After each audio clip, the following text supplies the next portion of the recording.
Alright, how's it going everybody? My name is Infinite Sassy and here with a video on Black Clover. It's been a little bit, but that's mostly due to the fact that this arc was super long, so I had to take breaks in between. And even though I'm used to it with One Piece, I'm not used to it with other shows. So I did have to pace myself a little bit to get this all the way through, you know? But I'm gonna be talking about that, how I feel about it. It's been a while. So the spoiler-free stuff, I'm just gonna give my rating right away. This arc was an 8.5. I'm gonna go through the negatives first because there's not that many, but they are important. So the padding in the filler, which is completely unrelated to the story itself, I felt like was a little much. It was overdone, but granted, I understand why it was done because the anime got or caught up to the manga at least, so they had to pace it out like that so they could let the manga get some more content so they could animate better. And that always happens, you know, what happens with Boruto. And this one wasn't as egregious as with Boruto. It could get kind of grating sometimes.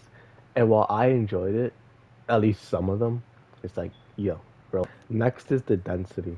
I feel like this arc was really dense in information. It could have been paced a little better in terms of how information was giving. I'm not gonna say what it is, so you don't worry about it. That's more for the spoiler stuff. But it was just so much information to process because it's this arc is like almost 60 episodes long, and in that time period, almost all of it is story. So it's just like, wow, I am processing so much right now. So many new things are happening. I'm not ready because you go from arcs like 12 episodes, 13 episodes, so on and so forth to 60, almost 60 episodes, and it's just a lot more is happening here.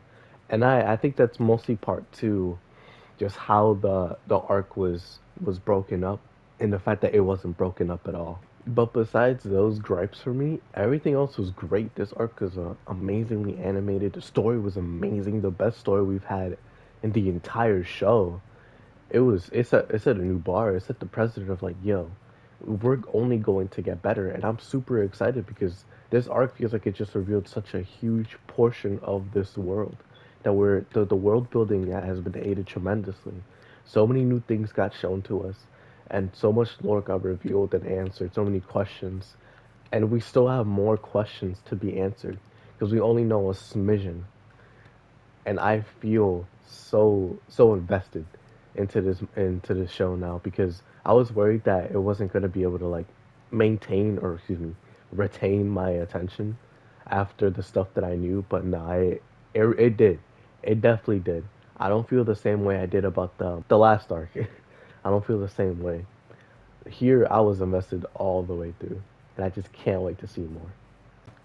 But yeah, overall, I genuinely enjoyed it. I thought this arc was great. I don't think it's like a 9 for sure because it is just long, but I enjoyed it. So I'm gonna give it an 8.5 out of 10. But yeah, spoiler-free section over. Spoilers are about to begin, so be warned. You know.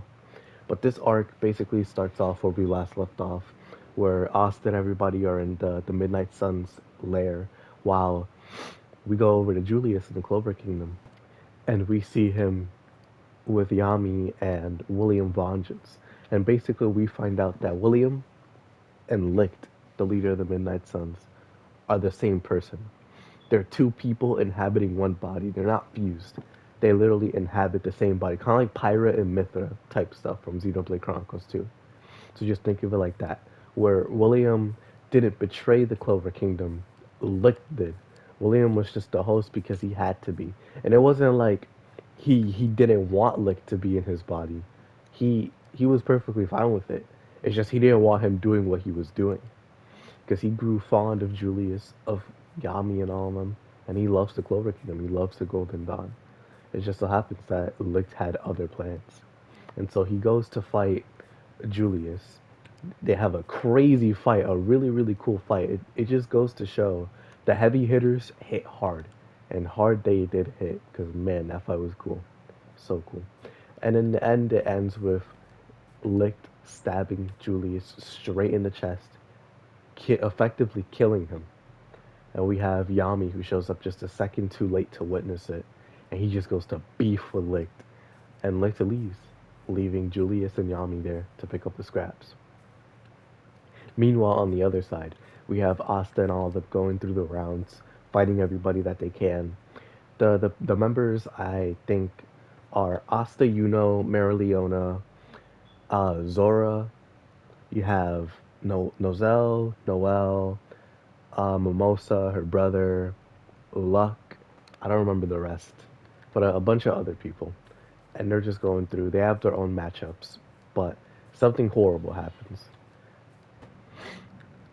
So Licht gets all the stones like it's Infinity War, and that man revives all the elves. But the way that he does it is that the humans, some humans that are very similar to the elves of the past, which you can kind of look back on as like, dang, how is that so perfectly aligned? But this happened 500 years ago, so it's not impossible, but it's kind of like a stretch of the imagination, kind of a reach if you look at it. But humans are being used as hosts to revive the elves. So people like Luck or Fauna, how they did that with her, or with what's this dude's name, Raya, and a bunch of other humans, including some in the mission with the Asta and all them, get taken over by elves. Even Yuno himself gets taken over, and so now it's basically Asta and everybody versus all the elves, or at least everybody that didn't get taken over by the elves.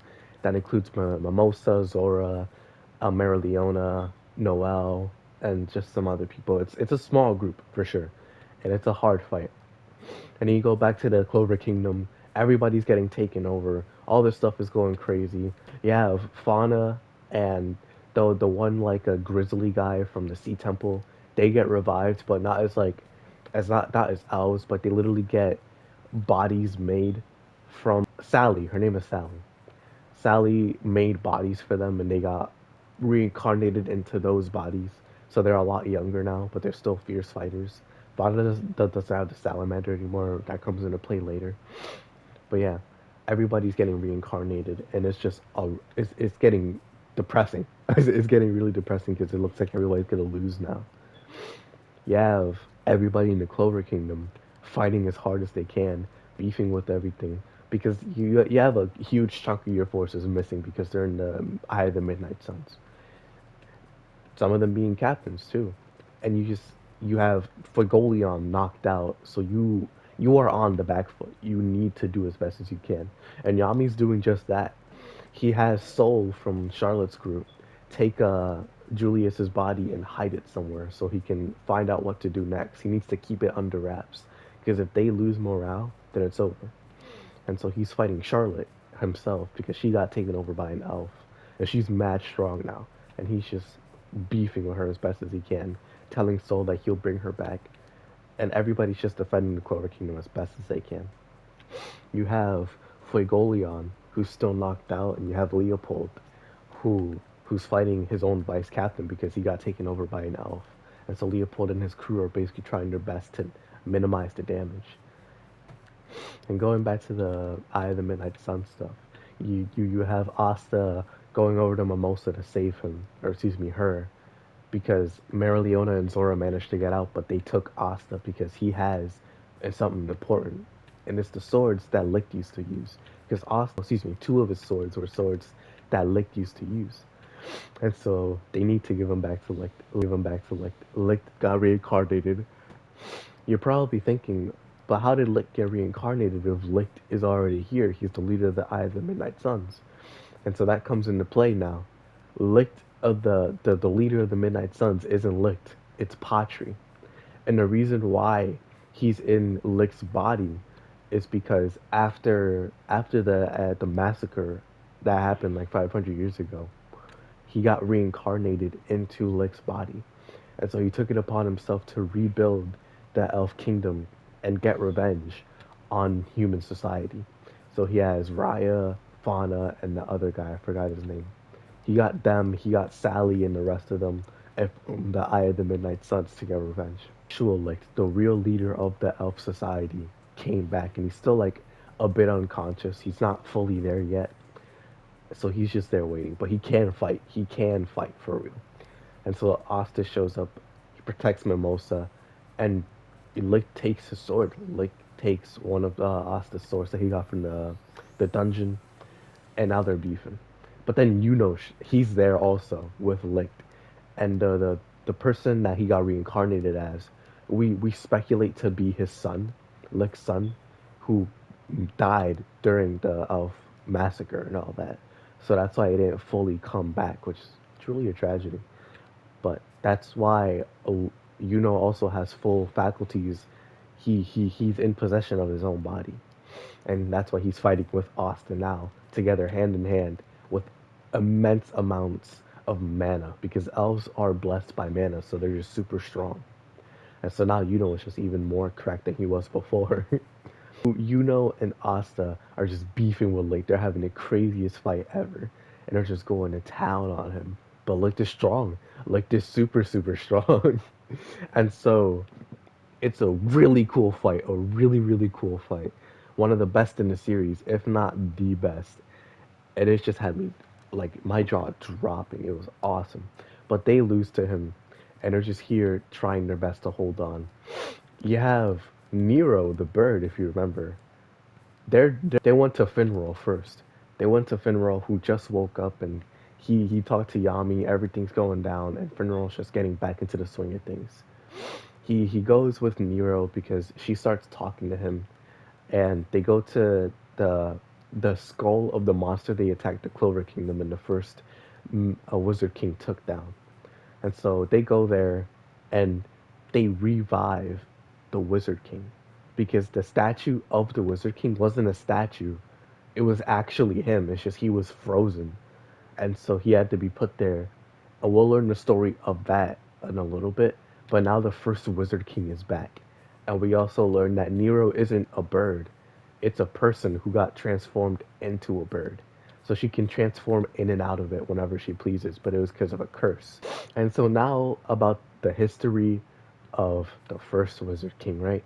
So we saw the history of Licht and how he and all of the elves were learning about the Wizard King and just trying to broker peace between humans and elves, forming a society that isn't built on racism, you know? And they're fostering peace. So the first Wizard King's sister is going to marry Licht. They're going to have a happy child. They're going to broker peace between the elves and humans, building a new society built on love and peace. It's going to be great, right? And the first Wizard King, we see his side of the story now, where he loves magic, just like Julius, but he loves creating machines as well. And he just wants to build peace between two societies because he's a peace loving man. He doesn't see why there needs to be strife between the two. And he agrees with Licht, and they found common understanding and soon enough became friends, and soon enough we're going to become brother in law with each other, you know? They genuinely built a friendship and they wanted to keep it, right? They are two kind souls. That is something that the show is definitely trying to push towards us. And Sekre, who is actually Nero, is one of his attendants, if not his only attendant. And the reason was he just found Sekre one day and was just like, "Yo, your magic is really cool." And her magic is just basically like sealing magic, where she can seal or break seals on people. She can seal away damage. She can break locks on doors.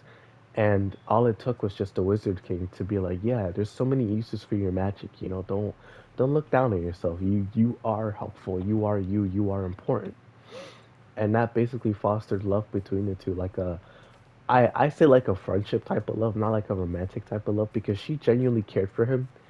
If anything, kind of like a mother in some ways, because she had to take care of him in some capacity, because he wouldn't take care of himself. But also he took care of her because she didn't know how to take care of herself either. And it was just a nice symbiotic, or not symbiotic, well, yeah, symbiotic relationship where they both coexisted with each other. And so they they went over to the elves. They were fostering a bunch of relations, but then one thing led to another, and humans attacked. Not because of Licht and not because of the first Wizard King. And the reason why it all happened was because a devil got involved. And if you remember, Asta's grimoire has a devil in it. We just don't know who it is. From what we know, devils are actually a race of beings from the demon world, or demon realm, kind of like in Dragon Ball. And the one that was summoned was Zagred, and he's the one that shows up in this arc. And so he possesses the humans, fuels their greed, and just attacks the entire elf race and kills them all. And Licht, he was hoping, he was really hoping that the first Wizard King wasn't the one that instigated this, and we find out that the Wizard King was incapacitated and held captive by the devil, so he couldn't go and stop the massacre. Sakurai manages to find him and unlock the thing for him, and then they go to where the things are going down, and you see Licht, and he's almost half dead, and his wife is dead, his the Wizard King's sister is dead, and so he's like, I'm glad I knew you were the one that was doing it. I had hope. And then the Wizard King's like, I'm so sorry. And Licht is basically like, all right, well now I need to do this to stop the devil. Please stop me. And so he transforms into a giant evil being because the devil corrupted him. And now he's just a giant monster rampaging. And so if you remember all the way back in like episode 1 with the intro, that's persisted the entire time. The Wizard King, he's always told it to be this hero who took down this monster who was attacking the Clover Kingdom. But now we know the truth. That wasn't a monster, that was Licht. And he didn't do it to defend the kingdom, he did it to stop him. And it was just, it was sad. It was super sad. Like, it's like learning about the history in Naruto, where it's just like so many things are clear now. And it just hurts because if people were there to stop that, things would have been way different. And things wouldn't have become so messed up. Like it's like a like a video I saw about Darth Vader getting interviewed by Joe Rogan. It's like, man, how did it come to this? That's basically what this arc is about. How did it come to this? So the Wizard King wins his ones, but he's heavily injured. He's not gonna make it out alive after this. And so Sekre, aka Nero, comes back and she's like, "Yo, I'm gonna sue you away, and I'm gonna find a way to stop the devil. And when it's time, I'm gonna call you back. All right? We're going to do this. We're going to win. You're not going to die." And because she used forbidden magic, she grew horns on her head, and she became a bird, which is the Nero that we know and love today. And so we learned that the devil was the cause behind all of this. And the other part that he played in it was that he infested Patri's mind. He infected it. It just told him, like, yeah, get revenge on the humans. They're the ones that did it. The Zygrid is basically, he instigated a war between the two races just because he wanted to. And that's it. He is the evil that you can pin everything on in this arc. He is the villain of basically half of the show that we've seen so far. And I'm just sitting here wondering, like, all right, how do we continue from this? This is so much information. You're telling me that almost the entire show for Black Clover was built upon this one devil. This is insane. You like so many lore reveals, so many just plot twists and dense plot threads going on right now. Like I told you guys, like this is super dense and a lot to digest. And I know because my friends and I also seen like the Black Clover manga is still going on, and I know now like they have a way to continue the plot. It's not over. It's just it's so much to go on because this feels like it's the end of Black Clover, but it's not. It's more like the end of part one of Black Clover, and it's just like, man, this is so crazy because they don't leave like, oh, how do we build on this? There's nothing left to build. No, they have stuff to build on, which I'll get to in a second. But it's just like, man, it feels like the show is just over. But regardless, so we find out all this lore stuff, and now Yuno and Asta have to fight Zagrid because he comes out of Patri's body after he gets summoned, and everybody finds out, Raya finds out all this, and it's just like, dang, what do we do? If only I just spoke my mind and we wouldn't be here. And I agree. I Some of this is Raya's fault, but also who would have known that it was a devil?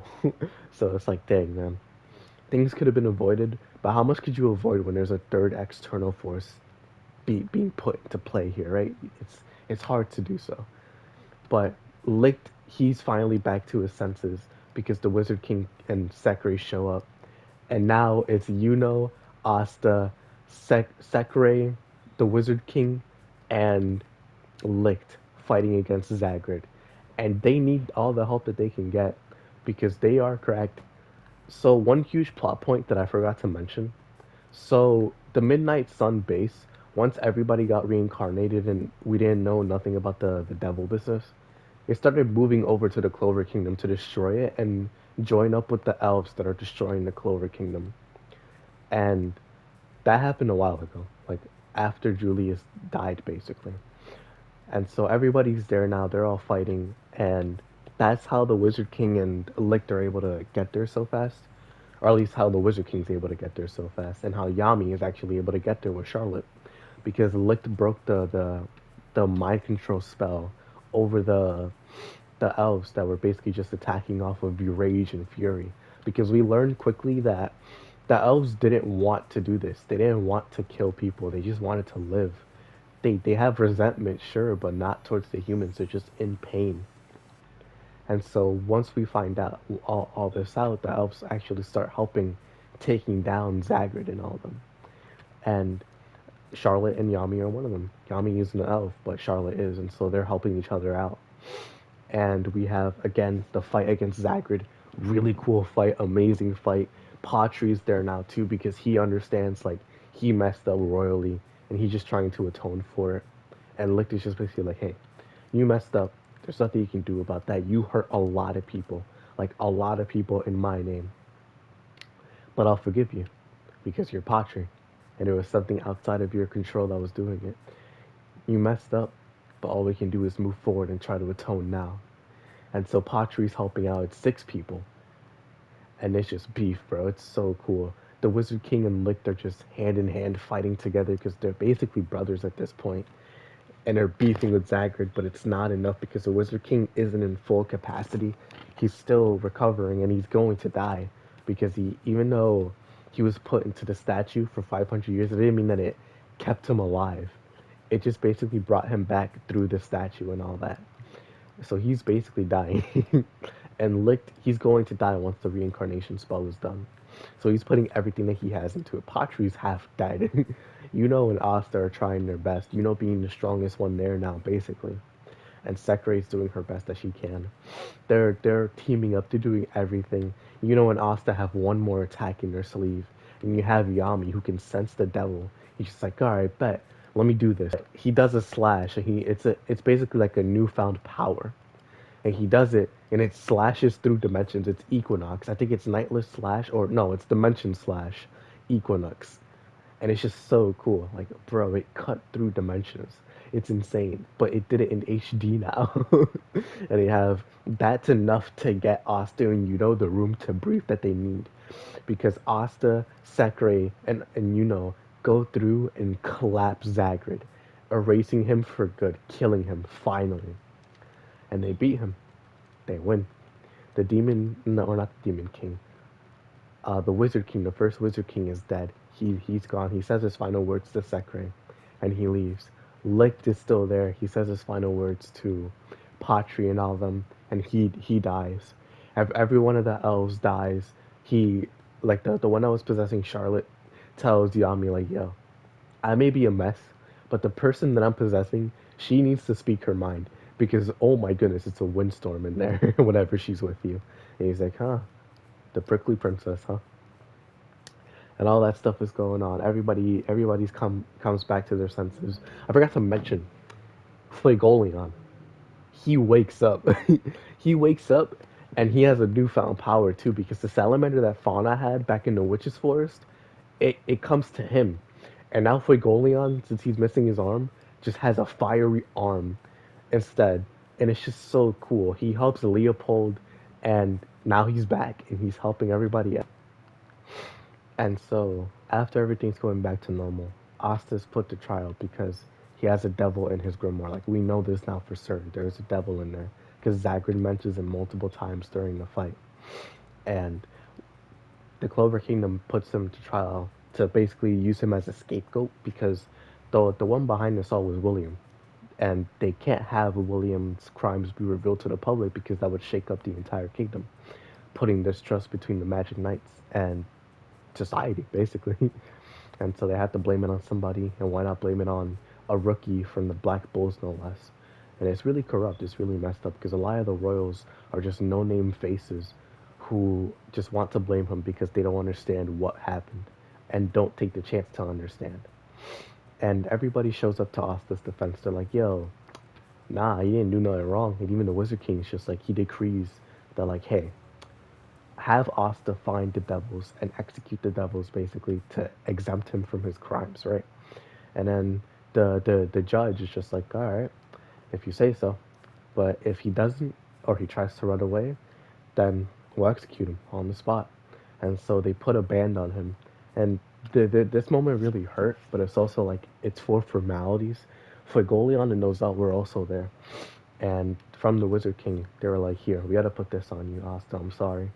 And they put a band on him that's basically like, if you try to run away or anything like that, we'll know and we'll chase you. And it's not as like, oh, they don't trust him. It's just more like they have to do it in front of the royals to have formality be kept, right? And I was just like, you really thought I was gonna run away? It was like, man, that hurts so much. He fostered all this trust just for that to happen. It's like, granted, it's not their fault. They have to do that. But he knew himself that he was never going to run away. He never runs away, you know? This is Asta we're talking about. So it really hurt to see that. But also, it's, you have to understand, you know? So now Asta basically has to find what's going on with all this devil nonsense. Like, how do we stop it? How do we fight them? What's going on, right? And this is how Black Clover transitions into part two, because now we have the devil hunt. Because at first it was licked in the Midnight Suns, learning about all of them. That's part one. That's done. All of that is done. And now we have part two where we're learning about the devils. And we'll see how crucial they really are of Black Clover. Because their seas run deep. And we'll learn that very soon. Asta goes to the Heart Kingdom because Mimosa went there before, and she was an exchange student. She learned a lot about them, and if anybody would know about devils, then they would. And so Asta's like, yeah, bet, let's go then. And it's just a bunch of regulations that need to happen for them to go over there. Noelle's going there as well to help Asta, but also just to learn about the curse that was on her mother because she finds out from Dorothy, which is one of the captains, and Nozel that, like, yo, our mother didn't die of a disease. She died of a curse from a devil. And so she's trying to get vengeance on the devil for killing her mother. And also Nozel had a turnaround. Basically, the reason why Nozel was so cruel to Noelle was because he wanted to protect her. It's kind of like Byakuya and Rukia from Bleach, basically, where he didn't want her getting that same curse and dying like their mother did because he sees so much of his mother in her.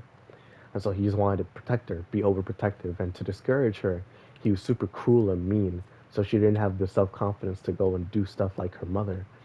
Which is just like, okay, I understand the sentiment, but there has been way better ways, methods of executing that. You literally made the girl almost want to kill herself. Like, it was vile, bro. That girl had no self esteem, no hope of doing anything because of you and your brother and sister. And granted, her brother and sister were evil people. Like, there's no redemption for them. But Nozel, I can like extend the leaf a little bit. But in the beginning of the show, there are so many times where Nozel's just like, "Why is your existence even? Why? Why did mother have to die for you?" That doesn't give me the impression that you're trying to protect her. It gives me the impression that you hate her, that you don't even value her existence. That, I don't know. It just, at some point it feels inconsistent, but I understand the sentiment, like the reason why he was doing it, and he has his own way of doing it. But it's like, man, Finral is going as well. So it's Mimosa, Finral, Asta, and Noelle. They're going to the Heart Kingdom, and they basically learn like, hey, the queen has a devil in her. She's going to die, so she's asking for help. She'll give them as much information to help as they can about the devils, if they can help take down the devil that's harbored in the queen's body. And the Heart Kingdom is just basically like, hey, we have a bunch of spirits that help us attune to the natural mana of the world. So the Clover Kingdom uses mana from their own bodies, and that can get you really far, but only so far. If you're not blessed with a massive amounts of mana and a great power, then you just kind of suck, honestly. And then you have the Heart Kingdom, which uses mana from the entire world to attune their spells and reinforce them and just make them better, and use mana words to give them specifications to make them more powerful. and it's just they have their own ways of fighting, and I think that's really cool because it diversifies the kingdoms instead of just having, hey, we're the Clover Kingdom, except we're not. Just we're different by name and name alone, and that's it. I like how they diversified them. I think that's really cool. So the queen, she's just basically a klutz, but once she puts on her regal act, she's really powerful. She has a barrier over the entire Heart Kingdom. She knows what comes in, what comes out, and she's not like the witch's queen.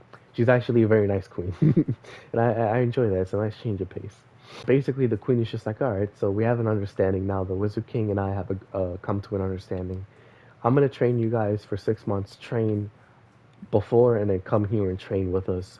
We're gonna select a chosen few, so just be ready. Asta and Sekre though, or Nero have to come, and since Nero was, a bird form, she also came. And now we have a training arc basically. We have to train for 6 months to get ready for the battle that's about to happen. The demon, the devil that did it, is in the Spade Kingdom, and the Spade Kingdom is currently invading the Diamond Kingdom. And so we have to get ready to A, help the Diamond Kingdom, and B, stop the Spade Kingdom and stop the devil that's in the Spade Kingdom. And so it's just building up on this Spade Kingdom rebellion that's going on. And it's just wild, bro. Like this really is part two. So much new stuff is being introduced while old premises are being expounded upon. And it's just so much information.